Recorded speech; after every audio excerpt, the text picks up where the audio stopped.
evening, welcome to Central News for Friday the 13th of September. I'm Hilary Entwistle. In today's news, two Northland locals have created a business which allows people to trade goods and services without the need for cash. Aiming to increase sustainability, Sharon and Wayne are touring New Zealand teaching people how to turn their clutter into currency. They are in Hamilton this week promoting their website, Swap or Trade It, which is already proving to be a big hit.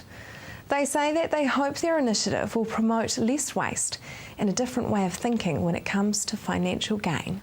Basically what we try to promote is that there's an alternative way of people thinking about how they can bridge the gap financially. We know that there's a lot of people struggling out there at the moment with financial situations and resources. So we basically want people to be able to think there's another way of being able to do things. They can go and mow lawns if they don't have money in exchange for something rather than just with cash. Producers are missing out on millions of dollars in offshore earnings from the sale of their food and beverages, according to one industry chairman.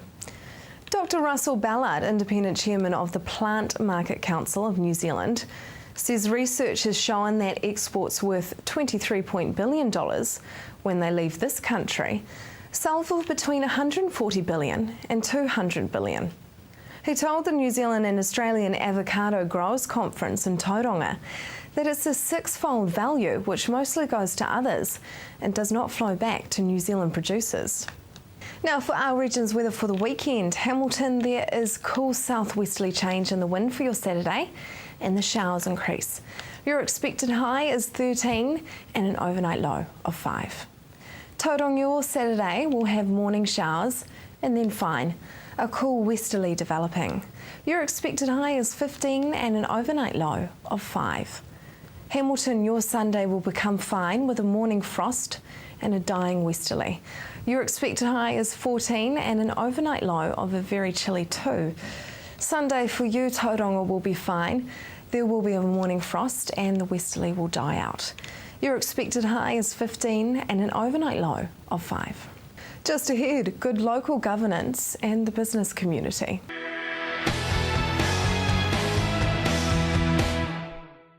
Welcome to Central News on TV Central. Local body elections are just around the corner and many of the matters councils govern affect your day-to-day life more than you may think. The Tauranga Chamber of Commerce carried out a survey recently on areas the business community feel needs improvement. I found out the results. The focus groups were really interesting. We didn't get a huge number that came in and talked, but they were very interested in where they saw the leadership role within council and how they saw leadership within the city. So that was very, very strong message we got through that. The surveys were more interesting and then had greater depth in them, so more questions really, yes. What were the main concerns from the business community? The main concern is the lack of investment or that certainty around investment. If they were asked, would you prefer low rates and no investment or medium rates and investment back into the city, overwhelmingly they wanted to have higher rates if that was necessary to get that investment, to give that certainty for business, for the economy to start to drive. So that was very, very interesting. They also looked at the leadership quite strongly. They felt that the leadership set the direction of the city and that they wanted that strong leadership to say, this is where we're going, this is what we're doing, where's the vision? Very, very strong emphasis around the vision for the city, using that word vibrant and economically stable. So it was very interesting to hear that. So forward-thinking businesses with potentially a council that is much more conservative about how it approaches that. And you recently carried out a survey. So what do the business community say they feel should be the main priorities of a council? Again, it still sits around getting good infrastructure to develop the growth.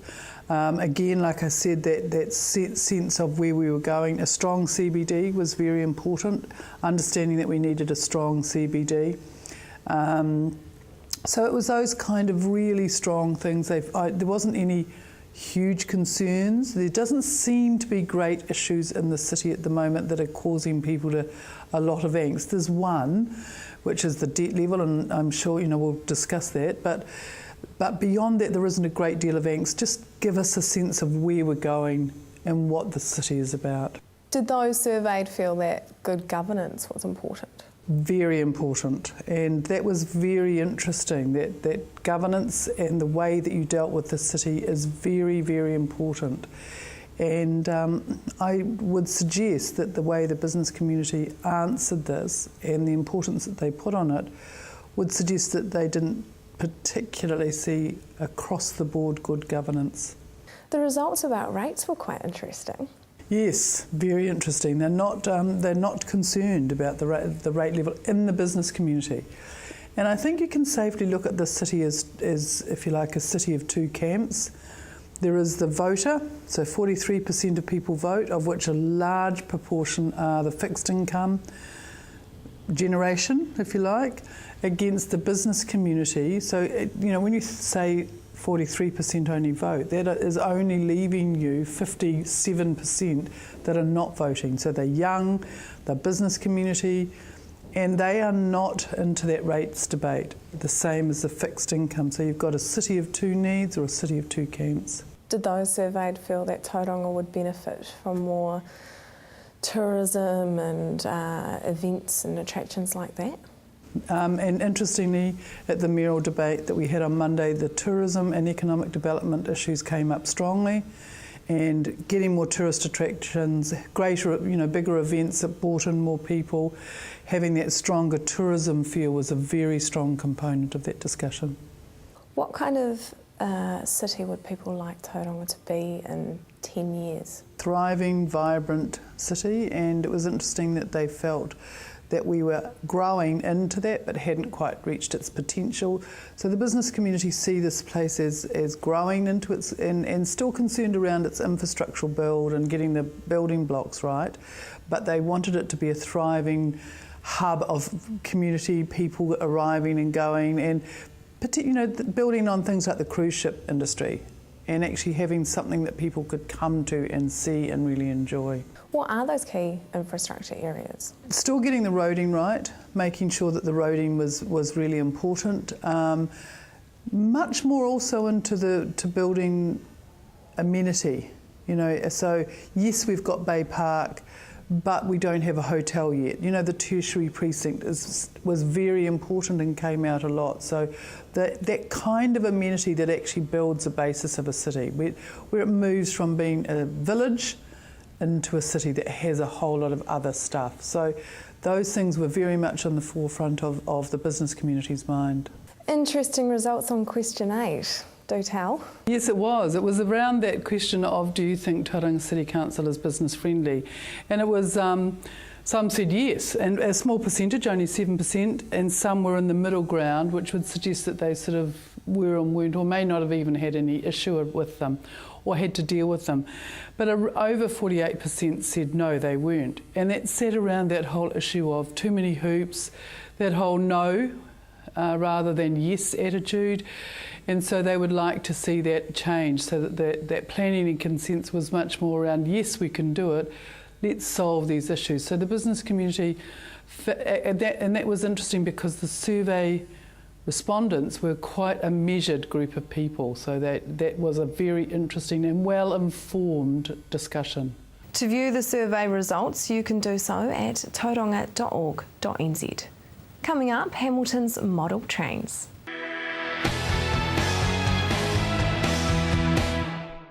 Welcome back. The Hamilton Model Engineers Club are about to host the annual event, Run for the Blind, raising money for the Blind Foundation in New Zealand. All profit taken on this day will go towards the charity. Peter, a member of the Model Engineers, joins me tonight in studio. Welcome, Peter. So tell us, what is Run for the Blind? Yes, this particular day is, yes. And that's about all I can put to it. It's run every year for quite a long time for different types of charities around, because the public come and support us on a Sunday, and it's one way of the club returning that back into the community. All right. So you chose to sponsor the Blind Foundation this year. Who have you sponsored in the years before? This cancer we've sponsored. There's quite a few. I can't remember them all off by hand. So how do you choose which charity you choose to sponsor every year? When it goes to committee, then they make the decision where it goes, and if the charity is wanting to do that, we do it. So say I came along on the day, what can I expect? Well, it's just a day of actually riding those trains and around the track, which is quite a reasonable sized track. So how long is the track? It's getting around a couple of k's, pretty close to 3, somewhere around about it. I've never walked it and measured it, but I certainly do a lot of maintenance on it. And so what is the Hamilton Model Engineering Club? It's about building stuff in model form to do with any type of engineering, from steam engines to machinery. Oh, wow. It's what the person wants to build. It's actually quite good for young adults if they were interested in engineering. Some of it's quite simple engineering, and get them going in the right direction. And that's one of the reasons we do it. That we're still big kids at heart, So it's not just trains that you guys do? No. The one at Hamilton is mainly more trains, because this is what you can ride the thing you've built. And a lot of builders are pretty fussy with their engines, and we do teach a lot of guys or people to learn to drive them, especially in the steam. The steams are different to the electric ones. There's a lot more in it. So are you yourself an engineer originally? Or? No, I've got no qualifications in engineering, but I've done a lot in my lifetime, from building those big luxury boats in Auckland. I've done all that sort of thing. Just worked on it, not as a worker. No.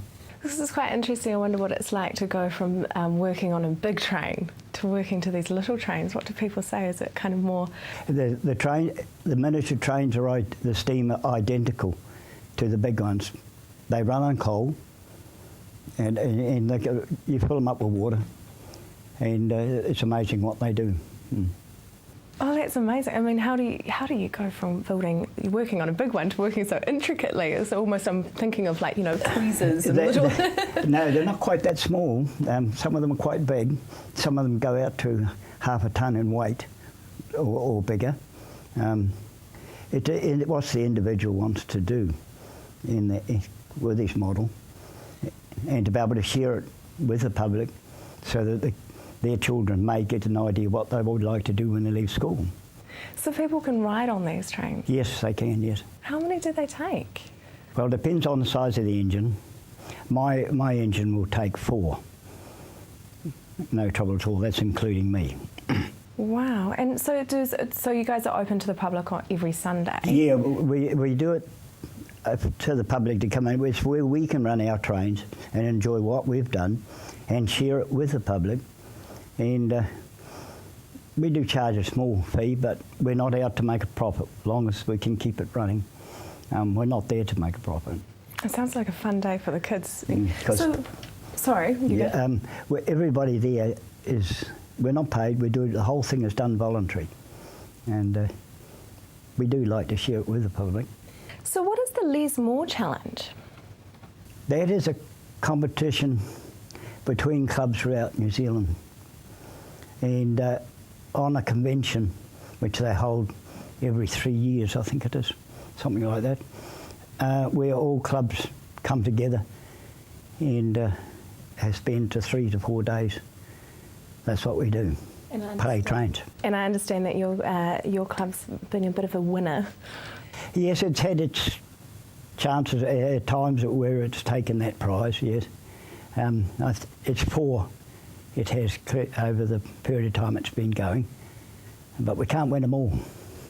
So when is the Run for the Blind event? It is on the, oh gee, I knew it this morning. It's the 28th of September? September, yeah. Daylight saving change. Oh, wow. It's always held on the daylight saving changeover, yeah. And so we can come along and make a donation and that will go towards... Yeah, well, what the donate is, Jenny, it'll start around 1 o'clock and it'll go through till 9 o'clock at night. And we are driving around in the dark, but all the trains got their lights and that sort of thing. Thank you very much for coming in tonight, Peter. For more information or to support the Blind Foundation at this year's event, visit the Hamilton Model Engineering website, hme.co.nz. Coming up next, we meet the man behind the murals.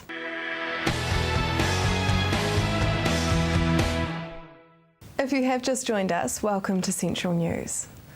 A larger-than-life Girl with a Pearl earring mural is towering over the people of Tauranga. The mural by local artist Owen Dippy is just one piece of a greater project to bring art to the city. So what is larger than life, Owen Dippy? It was a project I kind of came up with to do large-scale public art in city centres. And yeah, in a nutshell, it's just creating art on walls around the city. You have painted the first mural, Girl with a Pearl Earring. How long did that take? It took about 2 weeks. I was working like not every single day, but over the course of 2 weeks, and yeah. And so do you start off with a base coat and then keep going from there?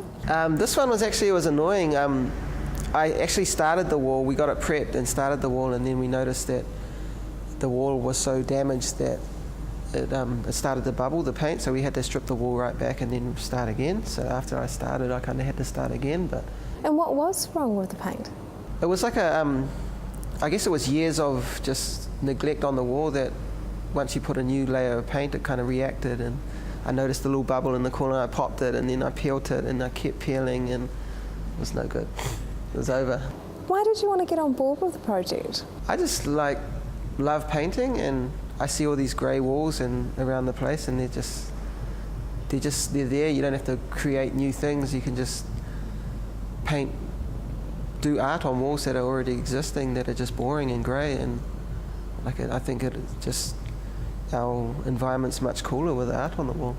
Who else is involved with the project? It was just initially. It was just I came up with just to do a few walls, and then I got a bit of a team behind me to get this ball moving. And then yeah, it's backed by organisations like Priority One and Tourism Bay of Plenty. But yeah, we've done the first 2 murals, and we've got another one on the way. And then it's just, I guess, scouting walls around the city and whoever's keen. And since we started, there's so many people that are keen to get on board with the project, so it's great. Why do you think that they wanted to, support you in this and get on board? I guess they see the goodness of having art on the wall, It's just like, it's as opposed to advertising, it's just art on the wall that's not trying to sell you anything. It's just there to better your day, and it's really refreshing, I guess, to see something, that isn't trying to sell you anything. It's just put a smile on your face or make you think, or it's really cool. Is there a different degree of difficulty when you are painting something that's so well known and there's expectations that come with that? Yeah, I don't know why I keep doing such well-known things that, if there's any mistake, people can grill you for it, because it's such a well-seen image that people know exactly what it looks like. So I'm getting into doing a lot of, I guess, portraits and art of people that aren't so well known, which I think is awesome, because you don't have to be super famous to have your portrait painted. So yeah, I start a lot off doing well-known images, but I'm going to take a new direction with the next lot of work. Why do you enjoy painting portraits? I don't know, ever since I was a little kid, I just been obsessed, I guess, with painting portraits. And I remember when I was young, I painted my friend's father passed away, and I ended up doing his portrait. And I just remember the profound impact that drawing had on people. And I don't know, there was just something about painting portraits. I just kind of never stopped, and the more I did it, the more I liked it. And Do you find that you kind of get to know those people's faces almost more than they know their own? yeah, like you see, like especially when like my friend, when he comes in, he's like, oh man, all my wrinkles, like, you know, like I guess a lot of people don't see themselves like the way I would see them as I'm painting them. But that's the cool thing about portraits too, that everyone's different and they're all kind of the same, yet they're so different as well. So Now, you also specialise in painting famous people that have passed on. What do you get from that? yeah, I don't know what it is about that. I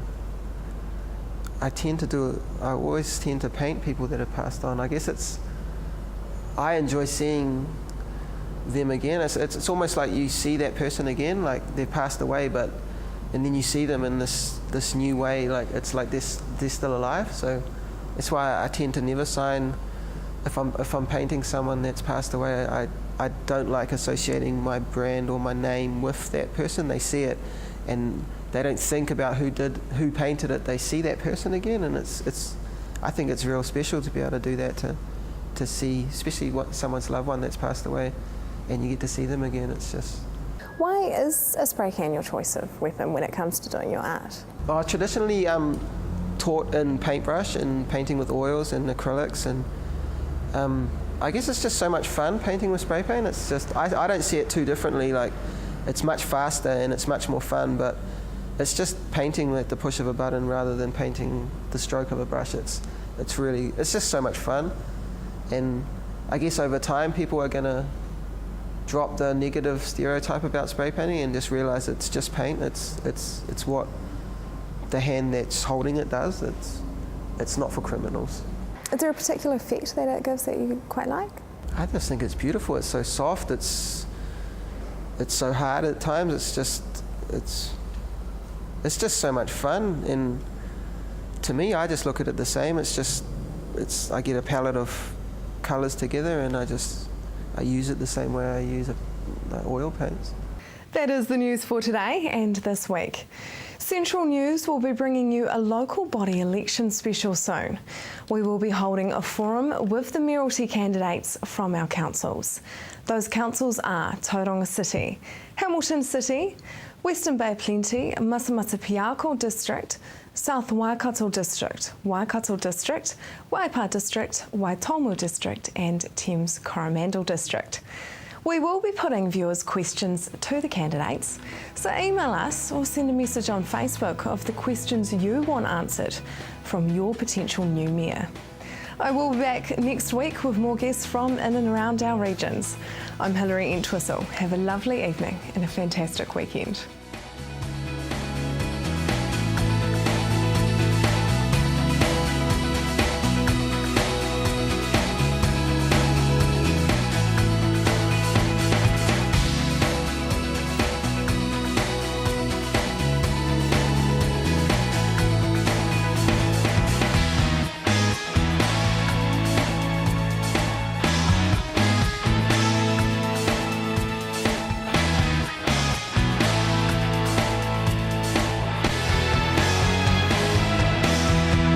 This has been an Alpha Media production, a division of Television Media Group.